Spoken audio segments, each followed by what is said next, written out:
हमाद भाई welcome to show. कहेंगे आपको क्या वजह है कि साबिक जो चेयरमैन पीसीबी थे उनको बहुत भाते थे और यकीनी तौर पर तब बहुत अच्छी कारकर्दगी भी थी, एशिया के मायानाज बल्लेबाजों में से एक थे, लेकिन अब क्या हुआ कि अब उनकी परफॉर्मेंस भी गिर रही है और यकीनी तौर पर इसी वजह से मोहसिन नकवी साहब को अच्छे भी नहीं लगते हैं। जो बच्चा कमाओ पूत होता है वो सबको अच्छा लगता है, माँ बाप को अच्छा लगता है, जो बड़ी शानदार कारकर्दगी दिखाता है वो बच्चा अच्छा लगता है। तो इस वक्त क्या हुआ कि मायानाज बल्लेबाज अब वो बल्लेबाज नहीं रहे। थैंक यू वेरी मच, बहुत बहुत शुक्रिया। देखें, बाबर आजम का रिकॉर्ड जो है वो सब कुछ उसकी गवाही देता है कि वो कितने बड़े प्लेयर हैं। और एक होता है ना क्राउड पुलर, एक कैरिज्मेटिक पर्सनालिटी। आप किसी एक प्लेयर की वजह से स्टेडियम जाते हैं मैच देखने के, आप अपनी फैन फॉलोइंग इतनी अच्छी होती है और कोई भी बिल्डिंग आप रेस करते हैं तो उसका दारोमदार उसके पिलर्स के ऊपर होता है। तो बाबर आजम की मिसाल पाकिस्तान की क्रिकेट टीम में एक बैकबोन, एक पिलर की थी। अगर पिलर और बैकबोन कमजोर होगी तो आप कोई हाई राइज बिल्डिंग नहीं बना सकते। हम बात करते हैं बड़े से बड़े टोटल की, तो उसके लिए आपको चाहिए कंसिस्टेंसी चाहिए। बाबर और रिजवान की जो पार्टनरशिप है उसमें हमने देखा, हमने 202 प्लस जो है वो चेस किया without losing a wicket. 197 against south Africa, 152 against arch rivals India हमने चेस करके दिखाया। और ओवरऑल अगर कैप्टनसी की बात की जाए तो 85 मैचेस में बाबर आजम की कैप्टनसी और 85 में से 48 विन्स। आप देखें कितना अच्छा रेशियो है। Fastest to 1000 run in T20 international, fastest to 2000 runs, fastest to 2500 runs, fastest to 11,000 runs in T20। Chris Gayle का रिकॉर्ड 16 इनिंग पहले ब्रेक कर रहे हैं वो। तो आपको सारी चीजें नजर आ रही है। फिर विराट कोहली और इनका अगर 2024 का मुआवजा कर ली जाए तो कहाँ विराट कोहली सिर्फ 650 रन बना रहे, बाबर आजम 1200 रन। हमाद भाई इस्तेमाल किए जाते थे इनके लिए, सन ऑफ सॉइल और फिर हीरो है हमारा, और जिस राजा कह रहे थे जिंदगी नहीं हो सकती बाबर के बगैर, तो वो हकीकत थी वो अल्फाज। ये जो बैड पैच एक बीच में से आया है जिसको हम कहते हैं कि ये गुजर जाता है, सब पर आता है, तमाम प्लेयर्स जो इससे गुजरते हैं कभी ना कभी इस फेज से। कोहली पर भी रहा, डिफरेंट जो इंटरनेशनल प्लेयर्स हैं उन पर भी आता है, फिर उससे निकल भी जाते हैं, वो कम बैक करते हैं। लेकिन हम इतने अरसे से उम्मीद लगाए बैठे हैं बाबर आजम से कि वो कम बैक करेंगे, वो एक बार फिर से हमें खेलते हुए नजर आएंगे, मैदान में उनका बल्ला घूमता हुआ नजर आएगा, लेकिन हो नहीं रहा। एक चीज़ ये भी है कि उनसे कप्तानी भी इसीलिए ली गई थी कि प्रेशर कम हो और वो परफॉर्म कर पाएं, फिर भी ना हो पाना, क्या वजह है?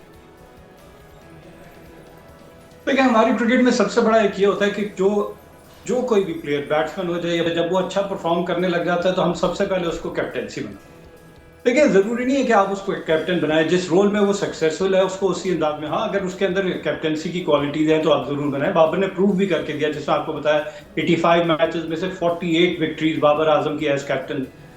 लेकिन बैट पैच हर बड़े से बड़े प्लेयर के ऊपर आता है। और फिर उसके बाद मैं कहूँगा कि जिम्मेदार क्रिकेट बोर्ड है कि आप इन एंड आउट करते रहते हैं, आप भरपूर मौका नहीं देते, या फिर बाबर आजम के साथ कोई डिस्कशन नहीं हुई कि हम ये करना चाह रहे हैं, चलें आप कहते हैं कि रिप्लेसमेंट लेकर आएंगे, हम चाह रहे हैं कि बहुत पावर प्ले का अच्छा इस्तेमाल करें। तो रिजल्ट क्या नजर आया आपके पास?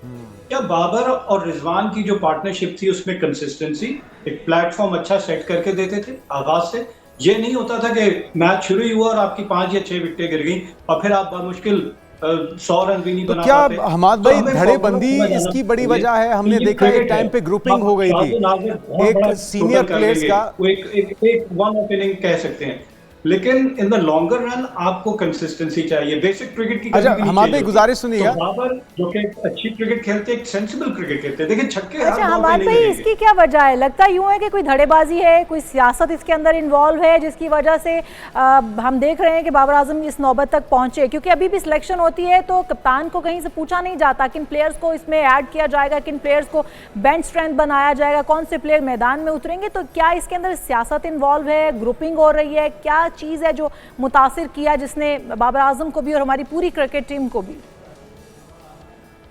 देखिए, सियासत जो है ना वो क्रिकेट बोर्ड खुद से क्रिएट करती है। बाबर आजम को कैप्टनसी से हटाकर सलमान अली आगा को लेकर आए।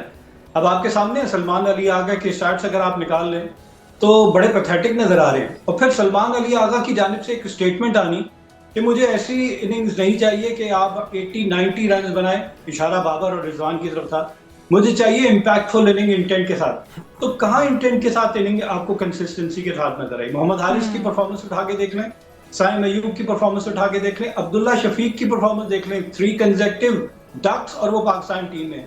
तो क्या इन सारों से बेहतर आपको बाबर और रिजवान नहीं नजर आ? तो अब पाकिस्तान का वो विनिंग कॉम्बिनेशन, मैं कहता हूँ बैट पैच आता है, लेकिन ओवरऑल अगर देखें उनका इम्पैक्ट ये होता है अच्छे बड़े प्लेयर्स का कि बाकी बैटिंग के ऊपर कॉन्फिडेंस आ जाता है कि हाँ हमारी बैटिंग लाइनअप में इतने बड़े प्लेयर हैं कि वो बैटिंग को पूरा संभाल लेंगे। मैंने बैकबोन की मिसाल इसीलिए ली कि जब बाबर और रिजवान स्टार्ट अच्छा देते हैं, आप मान लिया 130 का स्ट्राइक रेट है बाबर आजम का, मोर देन 4000 रन हैं और MS धोनी का रिकॉर्ड ब्रेक किया हुआ है एज कैप्टन, तो और क्या पाकिस्तान ढूंढ रहा है। अब एक अच्छा आपने 2019 से लेकर 2024 बाबर आजम को 5 साल दिए और बाबर आजम ने डिलीवर करके दिखा।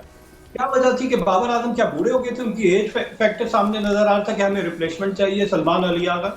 हाँ, सलमान अली आगा क्या पाकिस्तान में डोमेस्टिक में T20 इंटरनेशनल में कैप्टनसी कर रहे, नहीं कर रहे, तो एक को आपने ग्रूम किया एज कैप्टन और जब वो डिलीवर कर रहा है वन ऑफ बैड पैच आ सकता है। अच्छा, अगर आप सुन पा रहे हैं हमाद भाई, तो बाबर आजम के एंड से क्या चीज़ें हैं जो ठीक होने वाली हैं? क्योंकि अगर फैंस की बात की जाए, उनको दिलो जान से चाहते हैं। क्रिकेट बोर्ड के ऑफिशियल जिनके हमने शॉट सुनवाए, दुनिया भर के वर्ल्ड क्लास प्लेयर्स जिसमें कोहली है, डेविड वार्नर है, पाकिस्तानी वसीम अकरम है, सरफराज हैं, बेशुमार ऐसे प्लेयर्स हैं जो कि दिलदादा हैं उनकी बल्लेबाजी के, उनके जो स्टाइलिश बल्लेबाजी खासतौर पे उनके एक क्लास कहा जाता है बाबर आजम की बल्लेबाजी को। तो बाबर आजम क्या आपने बहुत दफा सुना होगा, हाँ, लेकिन गुजारिश सुन लीजिएगा कि वो मसला कहाँ पे आ रहा है। बाबर आजम को खुद को दोबारा से रिवाइव करने के लिए क्या कुछ करना होगा? जुनेद, आपने बहुत, मैं कह रहा हूँ कि आपने कमेंटेटर्स को भी सुना होगा बाबर आजम जब बैटिंग कर रहे होते हैं कि फ्लॉ कहाँ नजर आ रहा है बाबर आजम। स्पिनर के अगेंस्ट थोड़ा सा मुझे एक इशू बाबर का नजर आता है कि बाबर अपना फ्रंट फुट बहुत जल्दी आगे प्लांट कर लेते हैं, तो कोई बड़ा इशू नहीं है। बाबर को थोड़ा सा क्रीज में डीप जाना पड़ेगा और अपनी फीट मूवमेंट। स्पिनर्स के अगेंस्ट जब आते हैं वो मैदान में तो वो थोड़ा सा मुश्किलात का शिकार हैं। वक्त की थोड़ी सी कमी थी हमाद भाई, वरना आपसे मजीद भी जानते कि किस तरह से सुधार लाया जा सकता है, बाबर आजम को क्या करना चाहिए। लेकिन हम उम्मीद करते हैं कि वो बेहतरी आएगी, वो बैड पैच गुजर जाएगा। बहुत शुक्रिया।